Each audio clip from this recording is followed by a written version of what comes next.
Hey, Hi, Sally. I'm Megan. How are you? good. How are you doing? Good. Thanks for being here today. Yeah, Um, are you okay introducing yourself? of And then I'll course. just, okay, perfect. So I'll just introduce that you're from Fairy Dust Teaching, and then I guess the whole time's yours, however long you want. Perfect. Yeah, I have a little presentation and yeah, then I'll just see how it rolls. I think it was Amanda was saying they tend to be quiet. Very quiet. Yeah. Like right now, we have five in the waiting room, and I think she said that there's been about like 10-ish that come regularly.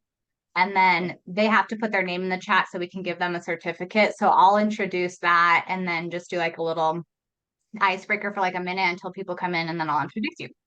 Perfect. Perfect. Okay. I'll open it now since it's a minute away. And do you have me having share permission? Mm, let me figure that out.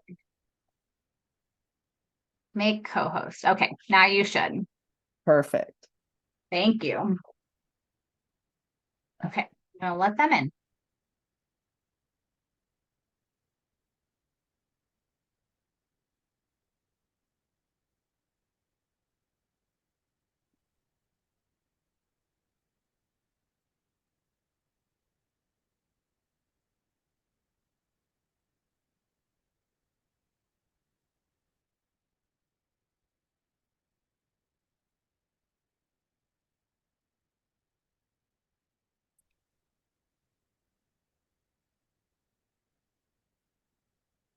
Hi, everybody.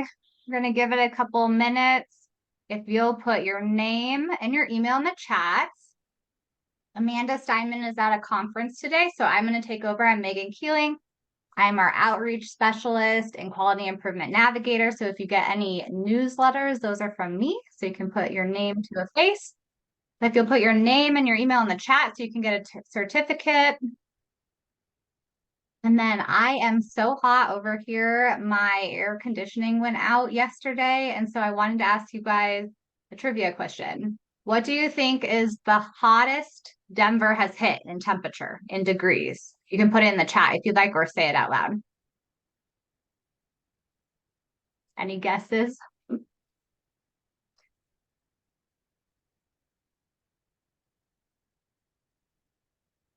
Ooh, 102, 110. Those are really good guesses. Okay, I'll share. It was 105 degrees and it was recently, it was in 2018. And so it tied it because it said on August 8th, 1878 was 105 degrees as well. So, and then in 2005 there was one, and in 2012 there was one. So 105 is the hottest we've ever gotten.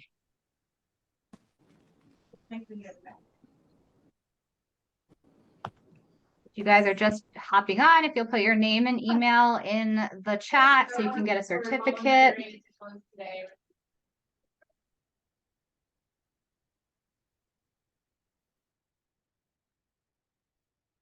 All right. So today, Amanda Steinman is gone. I am on a conference. Megan Keeling is my name. And so we're here today with Fairy Dust Teaching. So Sally has a presentation for us. So Sally, I'll let you introduce yourself. Awesome. So glad to be here. And in Tulsa, Oklahoma, where I'm from, right now we're averaging 105 and the heat index is as high as 118. When we walk outside, I'm telling you, it's instant. Like, whoa. In fact, I have a metal table outside and you could probably cook eggs on it. It's that hot. Anyway, yeah, not fun. All right, I'm Sally Hoy from Fairy Dust Teaching. I have spent 20 years in the classroom. I started in a church preschool. From there, went to Head Start because I had children in college at the time. This was like in 2000 and could not afford to get my own degree. So I worked for Head Start. Head Start paid for my education. And my goal was to graduate before my daughter did, and I did by 1 year. From there, I went to public school and spent the majority of my career in universal pre-K. So Oklahoma was one of the first. But I have to tell you, in the 90s, when I started teaching, my hero was Bev Boz. If you guys know who she is, put yes in the chat. I want to know who else is old school and knows Bev Boz. She has since passed, but if you don't know her, I highly recommend that you read her because she is extraordinary. I'm going to go ahead and bring up let's see what's coming in. Yes, all right. I've got some Bev Boz fans in the crowd. This is good. She's literally was the first person who I really got the idea of process art from. And that's my topic today. When I'm done today, I'm going to drop a link and you're going to get a process art guide from me. But I'm going to go ahead and bring up the presentation. It's always kind of tricky because I'm doing it in Canva and it's not pretty getting it to do its thing. So present. So process art is my passion. And I want to just kind of give you a little peek behind why it's my passion. I was originally an art student and painted and did art shows until my own son had trouble in school. And that's what turned the tide towards me becoming an educator. But my first passion is art. All right, let's see if I can get it to move. Again, it's always a little cranky pants. There we go. All right, so what is process art? I know you all are very aware, but I think it's really important that some of the key points are process art. We're not concerned with what it looks like. If we're doing something with a process art technique, but we're worried about how it looks, it's not process art. And to be honest, sometimes there were times in my year that I was attached to how it looked because it'd be a gift for the parents or something, but process art is open-ended and it's the experience of it. And I want to cover a few of the benefits as we begin because process art is actually extraordinary in what it provided my students. In fact, it's my #1 challenging behavior tool. I used it so much for children who were struggling in my classroom. So give me a yes if you're currently and actively providing process art experiences. Again, I just love having a sense of your experience. So if you'll put that in the chat, I'm going to bring chat up so I can see it. So if you are a process art person, if you'll give me a yes, because it's something that's definitely talked about a lot in early childhood. All right, so, and I apologize, it's going to go backwards a bit here and there just because of the nature of Canva. So we're going to look at the benefits. We know clearly process art helps prepare children for reading and writing, the physical development of the eyes and the development of the grip. One thing I think is really interesting, and I would love to hear anyone who has something to share about this, talk to me in the chat. I would love to have your comments, any questions. If you disagree with me, this is really important.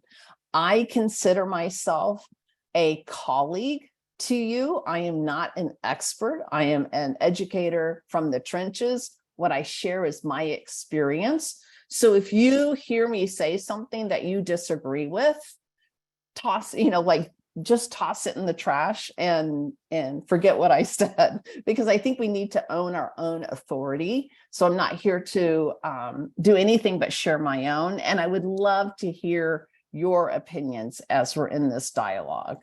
So that mutual respect of each other as educators. So the thing that I think is so interesting right now is that children's fine motor skills are delayed, right? So we're seeing children from COVID coming into the classroom with self-regulation, not what it used to be, fine motor, not what it used to be. My grandson, who was in kindergartens, they had a team of 5 educators, and they all said that their classrooms had more self-regulation issues and fine motor issues that they had seen in their many of them 20-year career. So I think that process art is a gift that we can give children to meet those developmental needs, and the child self-selecting those developmental needs, which is really, really important. They're adapting and bringing what they need to it. In fact, again, I think it's interesting is you'll see children go to an activity day in and day out to attend to that developmental need. And so I think it's really important when we see children dwelling in one spot, rather than going, you know what, Bobby, it needs to move out of process art and go to blocks or whatever. Rather, what is it that Bobby's attending to in his own developmental needs? That's self-selection. All right. And again, I told you I'm going to go backwards before I go. I don't know why it does that, but it gets cranky pants. So process art also helps children self-regulate by giving them this safe held space to express themselves. One of the most challenging behaviors I ever dealt with in my career, I might have to get water in a minute. Guys, I want to tell you, just so you know, I just moved. In fact, I'm still moving. So if you've ever moved, like you get dehydrated and you're so excited. So I'm dehydrated and excited to be with you. But yeah, anyway. But Matthew came into my classroom and he had oppositional defiance disorder. And one of the major tools I used with him is I set up for him his own little atelier that was his private atelier, because his own art center, because if he was in the classroom atelier, it would end up in fights and violence. So I gave him his own, and he would literally draw, another reason to make it private, he would draw like blowing people up and take markers and paint of blood and go straight through the paper with it. But he had a place to execute that privately versus what he was doing before I gave him that. He was taking it out and saying those things to the children. So I just want you to know that in my experience, process art helps so many children self-regulate. I also had a runner. I taught 3-year-olds for a while in a public school kind of collaboration with Head Start. And this little guy I had was a runner. And like, when I say runner, like he was a runner, he would just go bolting, and nothing flat. And so it was really scary. And he loved, like I had a process art tray ready for him every day he arrived, because he would dwell there for a long time, and it would allow him to embody the classroom, to ground in the classroom. So really astonishing what process art will do. And again, the other thing is children with processing issues, it's extremely helpful for them as well. Even the child who's sensory resistant, there's another name for it. anyway, yeah, to give children an opportunity.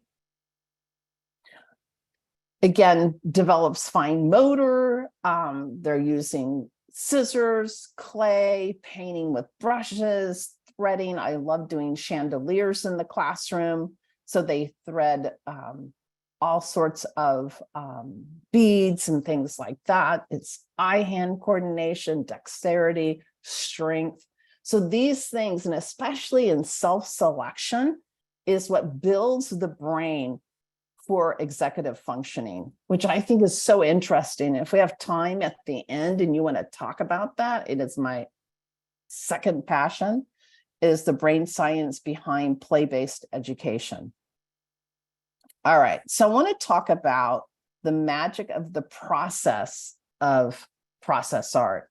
So process art has an underlying process that captures children's interest. It captures children's schematic interest. So the schema theory, the different ways that children love to express themselves repetitively, process art often captures that. And it's satisfying to children. So one thing I think is important when we're breaking away from traditional crafts, as Lisa Murphy says, craftivities, when we're moving away from that and moving into process art, is to recognize the language of process art, which is action, squishing, moving, pounding, dabbling, swirling, squishing, pressing, all of those terms. Let's see if I can, I wish this wouldn't go backwards. So the action formula that just really helped me look at how to do this in a way that I could make process art using anything in my home that I found in a garage sale, etc., is we have an action. And to get the action, we're going to bring in a tool, an art material, and of course, we need a surface. So the tool is providing the action. The surface is where it's applied. And again, thinking outside the box, it could be cardboard boxes, a box, a canvas. I've seen people use old doll houses, all sorts of things. Anything can be a canvas, a surface, and then the medium. And I'm actually going to go through some of the mediums with you to give you the inside scoop on how to use them. So we have scrubbing, just looking at scrubbing, swirling, that we can use cellulite massagers, spatulas, makeup spatulas, kitchen scrub brushes, basting brushes. You can kind of see here the basting brush, the toilet bowl brush, things that you can get at the dollar store. This is, again, for that aggressive child, this can be so satisfying. On the one up here with the bath scrub brush, we put that up on a fence, and the child just went back and forth, crossing the midline, just scrubbing and scrubbing. And it was so fulfilling, again, with children who need that extra expenditure of aggression, of energy. This kind of action is so helpful. Sally, sorry to interrupt. I think we're not seeing the same thing as you. We just have the complete guide to process art. Oh my gosh, you're not seeing my images. Okay, hold on. Yeah, because I've had pictures all along. Let me try. This is the first time I've done Zoom in this house, so maybe I'm going to try. Okay, let's do this. Because this is such a visual thing. You've got to see it. Yeah. If you can't see it. Okay. There you go. Perfect. Thank you. Okay. Thank you for saying something, because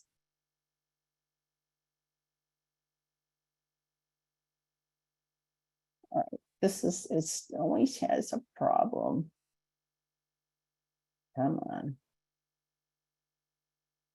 So that's the action. So you probably didn't see that. I want to show you that graphic because I think it's really important that what really captures children is that action.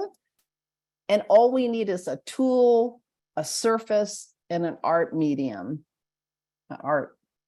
So this is the scrubbing swirling.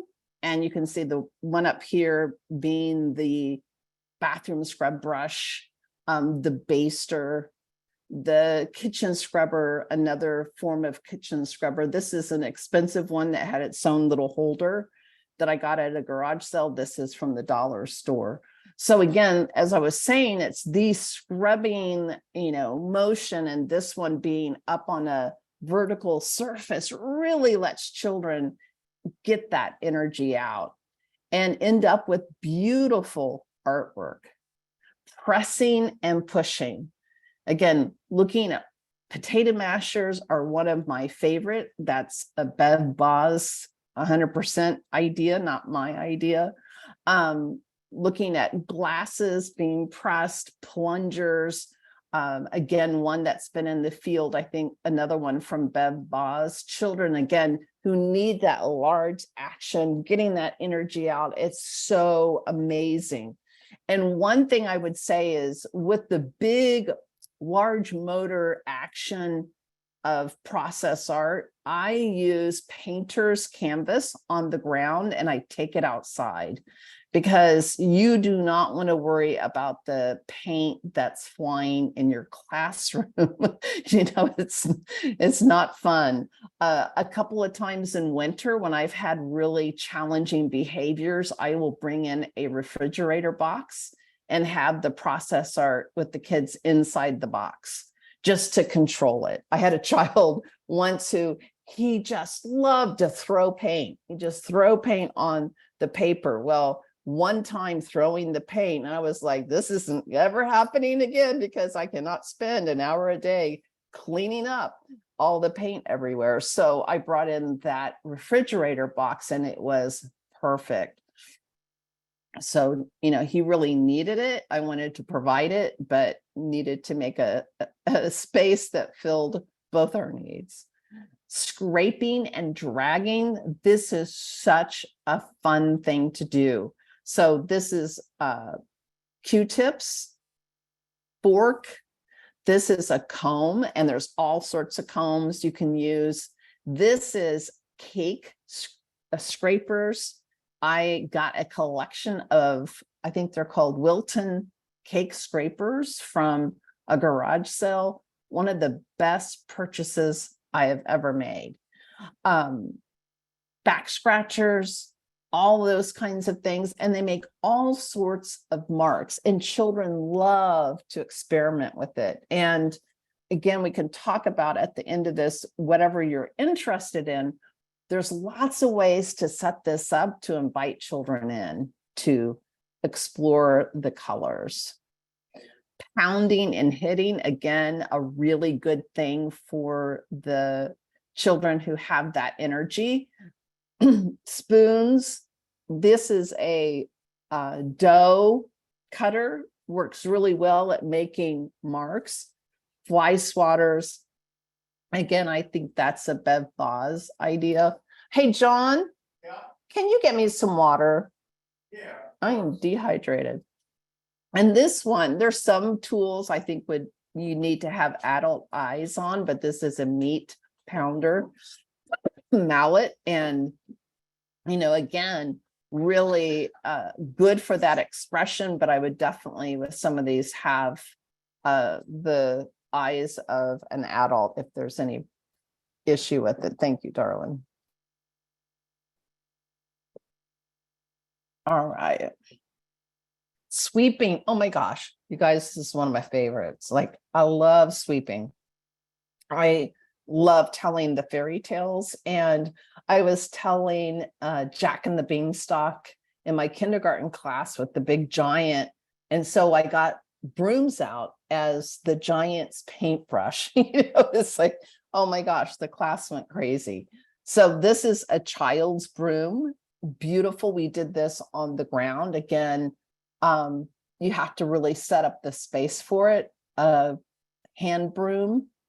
And then this is just a table, crumb broom that works really well inside.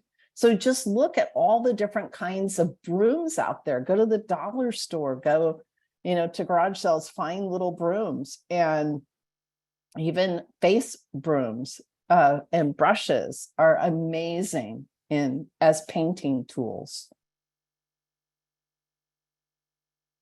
All right, so then is presentation. One of the things I think is really important is the message that this is special. And bringing respect to materials for me was crucial.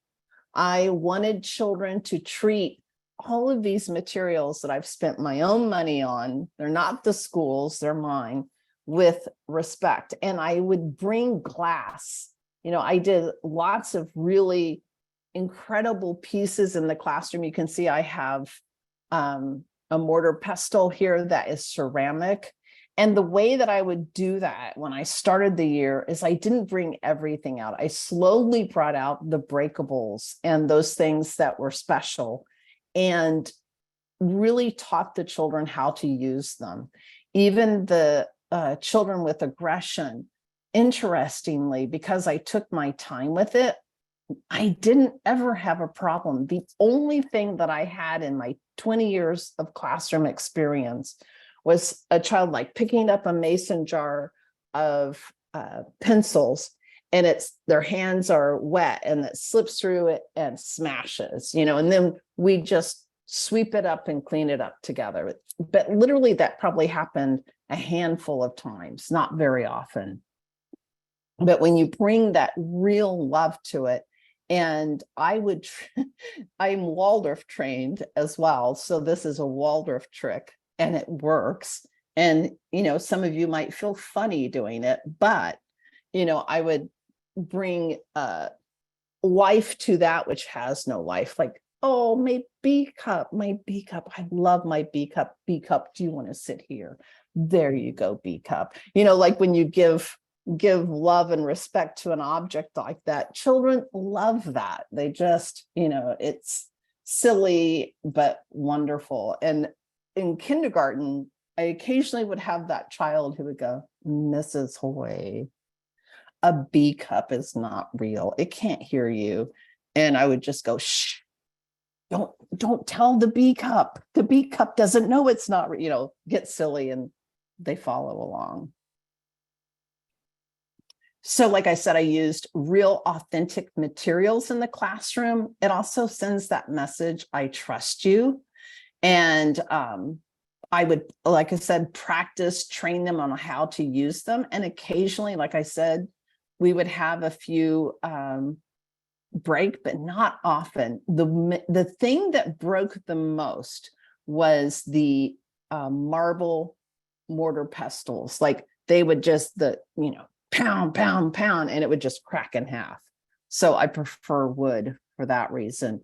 The other thing about presentation is you can see this has symmetry. Symmetry always brings a restful, peaceful feeling. So when you're presenting something, if you bring symmetry to the presentation, the way that you're presenting the materials, it also is very calming to the sensory system. Asymmetry is bringing more interest and more tension. And so if you have a class that's really hyper or has a hard time calming down, you want to bring symmetry and look for where there's asymmetric happening and bring symmetry there. It's just one of the best ways of bringing calm. So any questions so far? I'm going to double check chat before we go into material.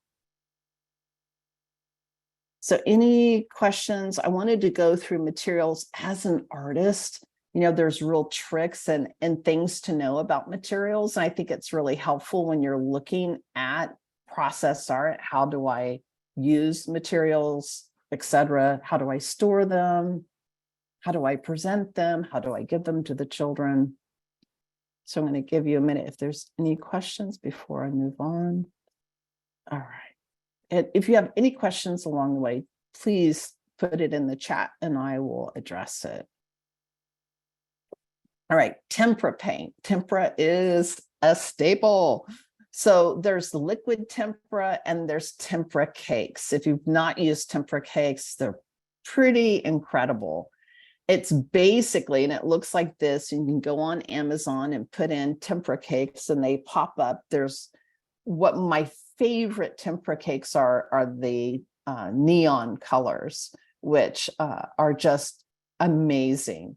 If you go to Mary Cherry, MERI, and then Cherry, she's an online children's, activity ideas with painting and stuff. She uses a lot of the neon colors. They're so beautiful. You can see those ideas. Yeah, awesome. Mary Cherry is amazing. Lots of amazing ideas. I got to recently go to a workshop with her. We both were in Florence together at a workshop, and she's just great. So the tempera cake is like a cookie, a disc. And what I do to prepare it, and I may have it on the next slide, is I pour water on top of it before it goes out to the children, because water activates it. So I'll tell the children, you activate the paint with water. So dip your brush in the water and then get the paint. But they never add enough. So I always pour water on top of it just to help get it going. So they're easy. So when you use the little, I call them cookies.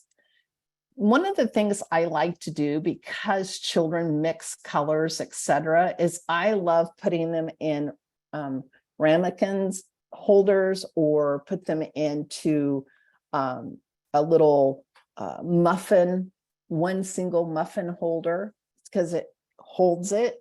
And if you put out, this is a tip from an artist, if you put out only cool colors or only warm colors, so you're putting out only purple, blue, and green, or you're only putting out yellow, red, and orange, like one of the two, then when the children mix it, it turns beautiful. It's when the warm color hits the cool color that we get mud. So one nice thing to do with process art is to, when you're putting out, whether it's liquid or the dry, is to put out only cool or only warm. And then whatever they create is going to be really beautiful. I also remove black, and because again, it just will when children are in the experience, black can destroy that beauty that they're forming. But with children, which is interesting, I had a child one time who was early in my career, and he just had, I don't know how to put it, like he was always that child that was calm, and then one thing and he'd explode, so I wasn't sure what was it. Looking at his triggers, I could never figure out, because it would be random, nothing connected. And so at the easel, in Waldorf education, they say don't put black out. So that's part of where that training comes from for me. But I was really curious, what would the children do after 3 months of no black? I'm going to put black out and just see what happens. And he goes over there, he puts his paint in the black, and he just starts going back and forth, back and forth. And I, looking at this painting of just wild black all over it, and I'm just witnessing it. And he turns to me and he said, my grandma had a big garden and a big house. And he puts his paintbrush up there and he goes, and a tornado came and it is no more. Like he literally was grieving the loss of his grandmother's farm basically. I didn't know that had happened the summer before he started with me. And I was able to go and talk to his mother about it. And I would not have known if not for that black paint. So I say, don't put black paint out, but at the same time, put black paint out. You never know. I just think it's interesting to give children different constellation of colors to see what comes from that and what narratives arise. Tempera in liquid form. I like to put them in these squeeze bottles. You can, so my big tip on this is that I like getting the 2-ounce size off of Amazon, because if you're like me, you'll have some squeezers in the classroom, like who love squeezing the glue and love squeezing the paint. And that limits the amount that they can squeeze, so that they can squeeze away on, you know, and not, not be like you've lost half a bottle of paint. The thing about providing these squeeze bottles is that you can then provide a container for them to squeeze it in. So part of the process of painting is they squeeze the colors they want, then they get their paintbrush and paint. That way, when they're squeezing, like either on a palette or a plate, whatever that you provide them to squeeze on, the paint's not being mixed up in the cups. You know how our traditional cups go, all the colors get mixed up. This way, it's being mixed up on their plate and the colors are being preserved in their bottles. It works really, really well. All right, watercolor, one of my very favorite. I love, love, love watercolors. So liquid watercolor is highly concentrated pigment. You know, it gives the brightest, most incredible transparent color. And then there's the pan watercolors that we all know that are the dry little cakes that come in the little, you know, at school time, and are activated with water as well. I am a huge proponent of liquid watercolor for young children. It is by far the most beautiful. So the ways that I've prepared it, one is you want to dilute it depending on the brand. And I'll tell you this, when it comes to pigment in paint, the pigment is what gives it its glory, and not all brands are equal. So if you're familiar with rose art versus Crayola, rose art is typically really bad pigment, so that, you know, you get it really wet and you paint and it's almost like it's hardly there, where Crayola, you know, will be much brighter. It also depends on, like, you might get Crayola one time and it's not working as well. The color's not as beautiful. It's like it's the end of that run of paint, because pigment determines how beautiful it is. So I love Sargent liquid watercolor. It's one of my very, very favorites. I will mix it up and keep it in baby food jars, things like that. A lot of people will put them in these little shakers. I'm not as big a fan of that. It depends on the age of the children I'm working with. But yeah, you know, they can shake it out into their little cups and whatnot.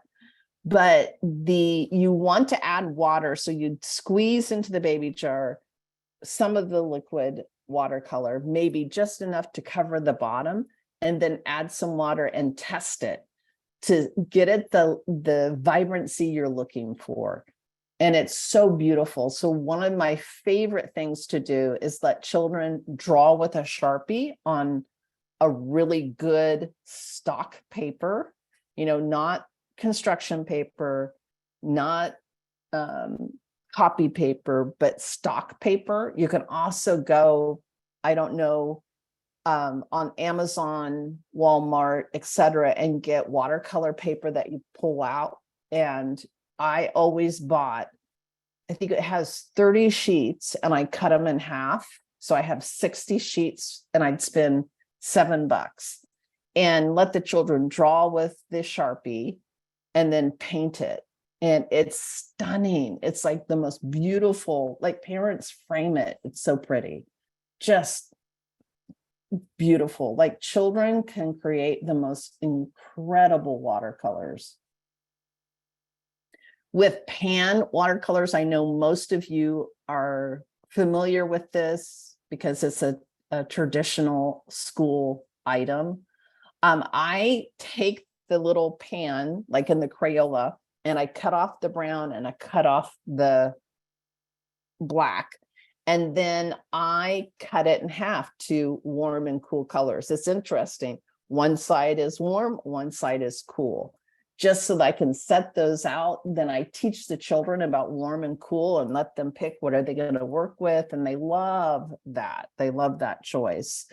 And just so you know, my experience, my primary experience is with 3-year-olds and 4-year-olds. I did do kindergarten for a little 4 years of time, but most of what I'm talking about is for 3 and 4-year-olds. I have not worked with younger. So my apologies to those of you with toddlers and infants. I don't have that experience. These little votive glasses, little holders, are perfect for squeezing in tempera and watercolor. Works like a charm. So again, it limits the amount of paint that they can use. It allows them, some children literally, it's not the painting they want to do. They want to do the squeezing. So they squeeze in. It's like potion making. They scoop up the paint, put the paint on, and they go squeeze again. They want to get that squeezing in. And that's a good thing. Then my favorite water jars are mason jars. And this picture didn't show up. It's just a big, plastic Tupperware. Because children, when they're cleaning it out, the thing I found out really early on in the 90s is that anything that's light plastic is just going to dump. And you're dealing with dump water all the time. So a mason jar or a big, rectangle shape Tupperware, plasticware that you fill. So the weight of it isn't going to, it's just going to move back and forth. It's not going to tip. So you want to think no tipping. All right. Clay. Interested. How many of you use clay? Give me a yes or no. Do you use clay or no? Oh, wait a minute. Curious. So a lot of people are a little afraid of clay. Yes. Awesome. Anyone else? Yes or no? Do you use clay?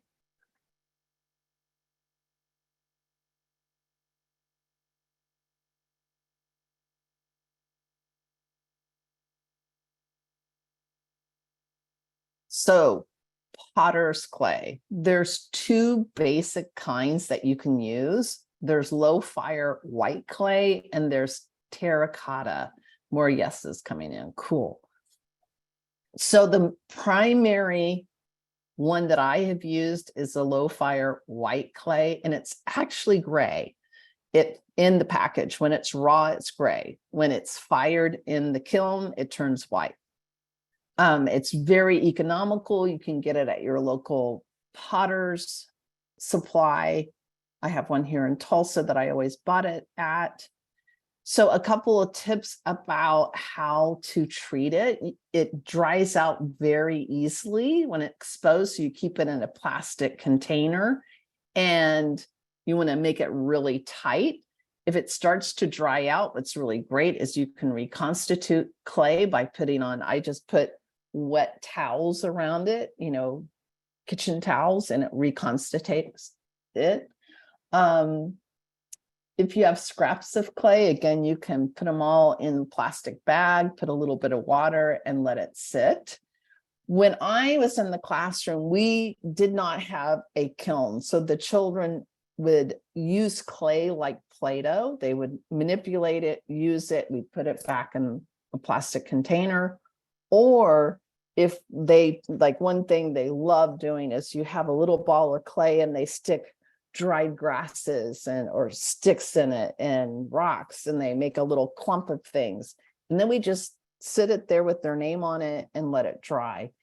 We did not send those things home because they're too fragile. It'd be transitory art. But the children love it so much. When you're working with clay, it's really important to have a good surface. So I would buy burlap and cover the table like a tablecloth with burlap.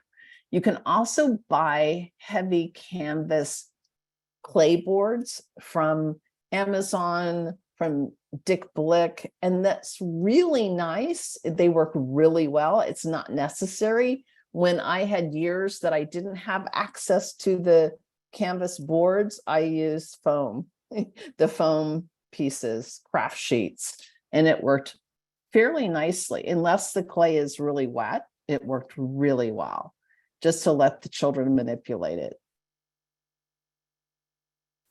Another incredible thing to offer are pastels. There's two kinds, oil and soft. Oils are molded sticks of that pigment, wax and oils. They don't blend, they're messier.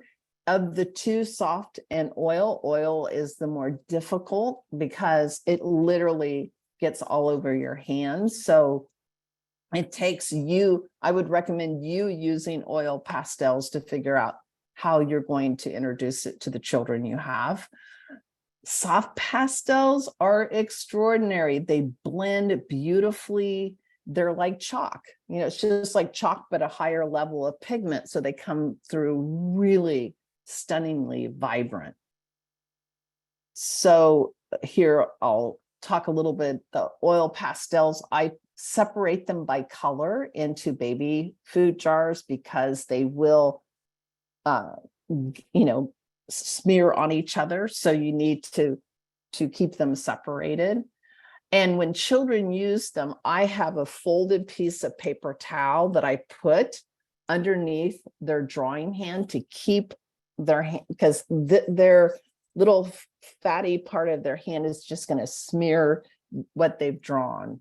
And again, it takes time to teach children how to use them. I used oil pastels with kindergarten really easily. 3 and 4-year-olds are a challenge. Black construction paper is stunning with oil pastels. Soft pastels, on the other hand, are vibrant. They blend beautifully on paper. And the biggest issue you're going to have with these are the excessive amount of, powder that comes from chalk. And, you have to teach the children to take their paper and blow it or shake it into the trash can. It's messy, but much easier to clean up. So oil pastels, not so much. With the storage, again, is in individual containers. I've actually used these embroidery thread plastic containers and sorted them by color. Did really, really well. Shot glasses work well. I did that at home with my own children.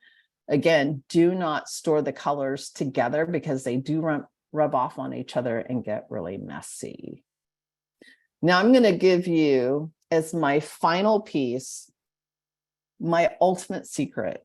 So if I just want anyone on this call to really listen right now, because you do not want to miss this. This is a life-changing moment of everything I've told you. This is the moment to listen to.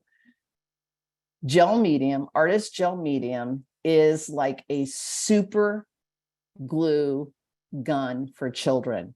A tiny tad will hold a bead to a pine cone. I have spray painted shoes and given children an array of materials, and a tad of the gel medium will hold a spoon to the shoe. I mean, it's a super glue.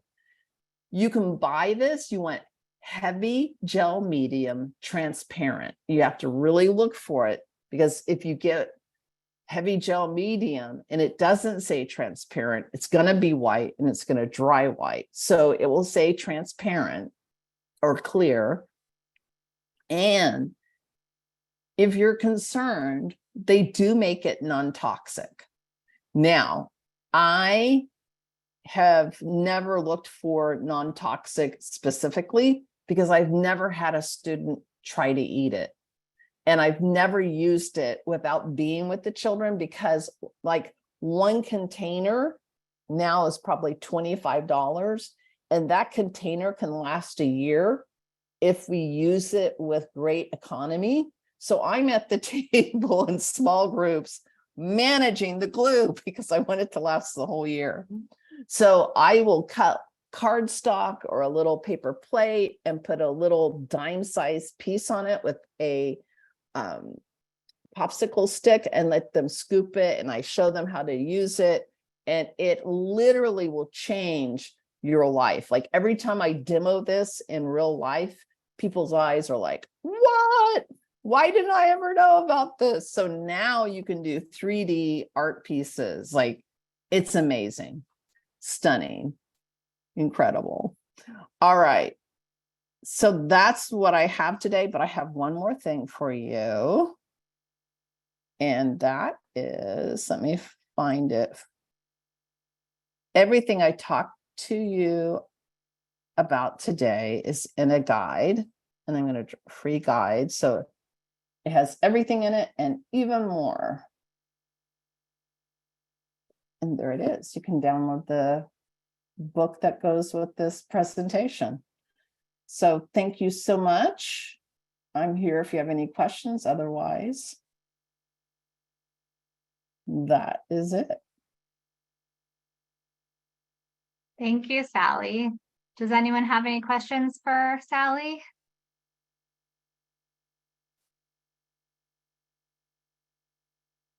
The guide has lots in it. So if you have questions, they might even get answered in the guide. Yeah. It was my pleasure being here. Thank you. And then after this, we'll make sure we'll send the guide to all of these attendees too in an email.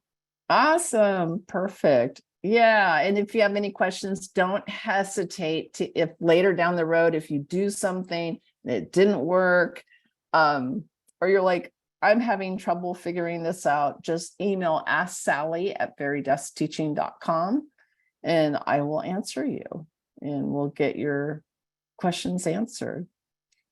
Perfect. Well, thank you very much for being here. Thank you. Loved it. Super Thank fun. you. Thank you.